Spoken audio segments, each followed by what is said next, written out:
gracias por seguirnos acompañando esta mañana de viernes en Hola California. Y yo le quiero hacer una pregunta. ¿Sabe usted qué es la hemofilia? ¿La ha escuchado? ¿Sabe qué es esta enfermedad? Esta mañana se encuentra con nosotros el doctor José de Jesús Castorena Mora. Él es médico cirujano. Doctor, buenos días. Buenos días. Y también está con nosotros Jonathan Gerardo Pérez Castañeda. Él es estudiante de bachillerato. Jonathan, buenos días. Buenos días por estar aquí. Y a ver, doctor, platíquenos. Yo creo que todos hemos escuchado, pero muy pocos conocemos. ¿Qué es la hemofilia? La hemofilia se asocia más a las enfermedades de la realeza. A lo mejor por eso la ubican un poquito mejor, tal vez porque dice que había mucho tiempo una pregunta que decía, ¿hemofilia, enfermedad de los reyes? Esa era la pregunta, ¿no? Entonces, como pues, la familia real siempre ha sido un objeto de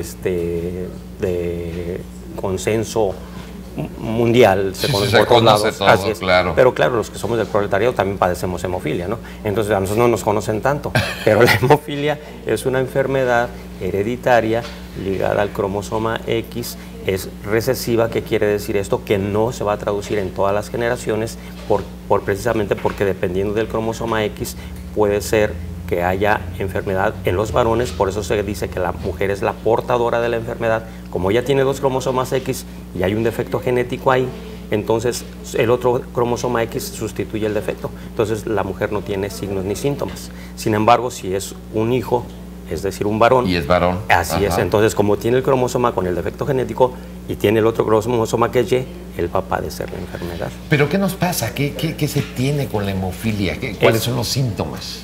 En este caso, los signos y síntomas van a ser, por ejemplo, en cuanto empieza el bebé a caminar, que lo empiezan a sujetar para caminar, lo agarran de los bracitos, de la cintura, y entonces van a aparecer moretones que conocemos. Muy fácil. Así es, fácilmente, ¿no? Entonces a veces se preguntan, o empieza a gatear el bebé y se lastima sus rodillas y se le inflaman demasiado, o bien las muñecas o los codos. Y eso es un dato clínico muy importante que nos está indicando que puede ser ese bebé portador de hemofilia. ¿Es fácil detectarla, doctor?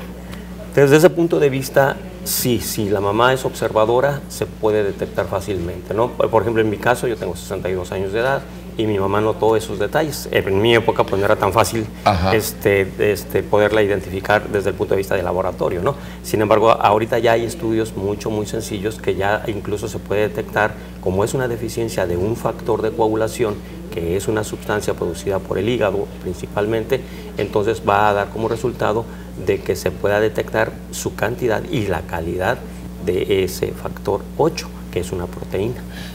Jonathan, ¿una persona con hemofilia puede llevar una vida normal? Sí, claro que sí, se puede llevar una vida normal, pero también depende mucho del tipo de hemofilia que se tenga. Hay tipos, ok. Está la hemofilia leve, que pues en sí es muy poco lo que se tiene, o sea, los problemas que se tienen con la hemofilia. Entonces es un poco más fácil para ellos llevar una vida más normal que una persona con hemofilia grave o moderada.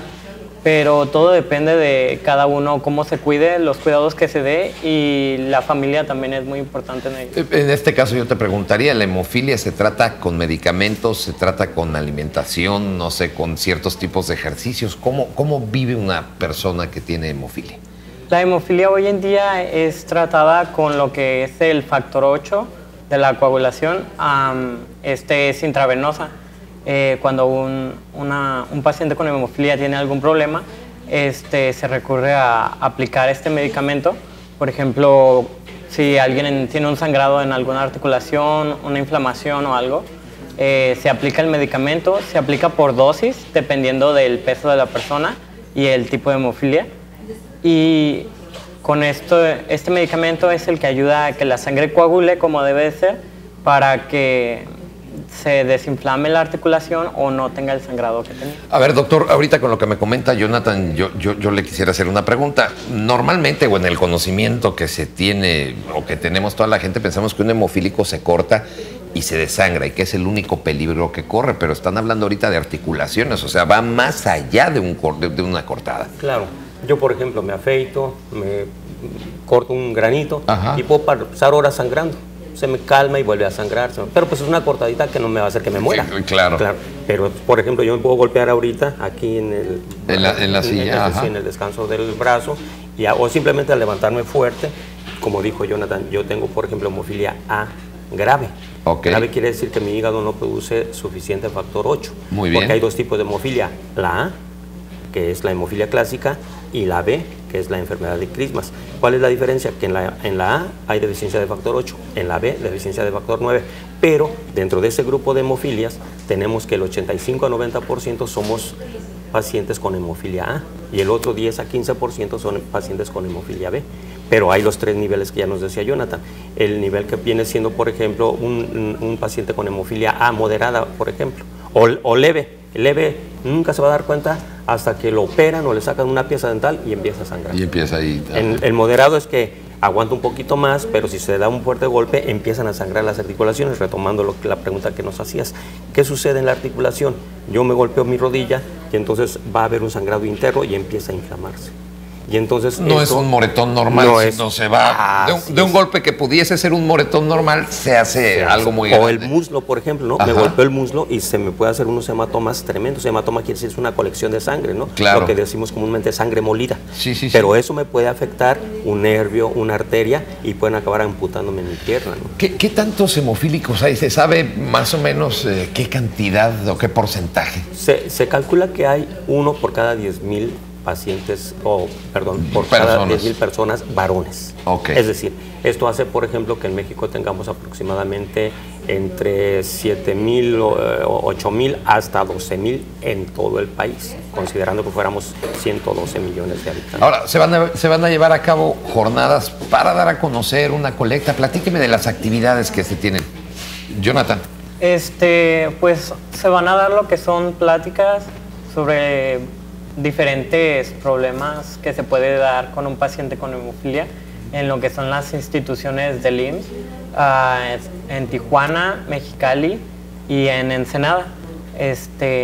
Para las personas que quisieran asistir a ellas, ahí va a aparecer, tenemos el cartelón donde está el calendario. A ver si lo pueden poner por ahí, ahí está, ahorita lo vamos a ir viendo, ¿ok?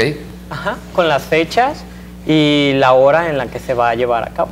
Ahora, doctor, también se va a llevar a cabo una colecta. ¿Qué día, en qué lugares los vamos a ver en la calle? ¿Cómo va a ser? Así es. Tenemos una colecta que es la colecta anual, va a ser el día 12 de abril, que es sábado, en 5 cruceros importantes de nuestra ciudad.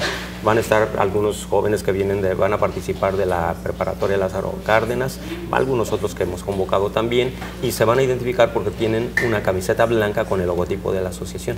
Muy bien. Por ahí está ahorita lo estábamos viendo. Entonces, les vamos a pedir, por favor, van a llevar ellos información. Yo ya me comprometí a darles una plática para adiestrarlos de qué se trata. De hecho, muchos de los compañeros de Jonathan también tiene hemofilia. No, Jonathan, yo ahorita lo oí hablar y parece médico. No sé qué vaya a estudiar, pero dije, bravo. Okay. Entonces, varios de sus compañeros lo han apoyado mucho, ya saben de qué se trata y saben de lo que es la enfermedad. Y ahorita estoy viendo, Jonathan, por ejemplo, traes una buena cicatriz ahí en el brazo. Sí. ¿Qué te pasó ahí? ¿Cómo le hicieron? Cuéntanos rápido. Pues de hecho, de aquí fue donde me detectaron a mí la hemofilia. ¿Te diste cuenta? Ok. Cuando yo tenía 1 año y medio, mi hermana y mi prima como que me querían mucho, yo creo, y me jalaron de los brazos. Entonces me zafaron el hueso de aquí del brazo izquierdo. Y me llevaron al hospital porque me tuvieron que operar del brazo. ¿Se te puso el brazo así? Pues en sí, más que nada porque te lo habían zafado. Entonces el doctor decidió operarme sin saber aún que yo tenía hemofilia. Y me operaron y me entregaron a mi mamá. Le dijeron que iba a sanar con el tiempo, así. Todavía seguía yo sangrando un poco. Le dijeron que iba a sanar. Entonces mi mamá dice que me llevó a mi casa y en eso llegó una de mis tías y me dice que vio pálido, pues ya de toda la sangre que habías perdido. Así es. Bueno, pues es importante conocer más de esta enfermedad. Ahí está la invitación hecha. Doctor José de Jesús Castorena Mora, muchas gracias por estar con nosotros. Jonathan Gerardo Pérez Castañeda, toda la suerte del mundo, Jonathan, echarle ganas y vamos nosotros a apoyar esta causa de la hemofilia. Con esto nos despedimos, les agradecemos mucho sus visitas. Muchas gracias. Muchas gracias.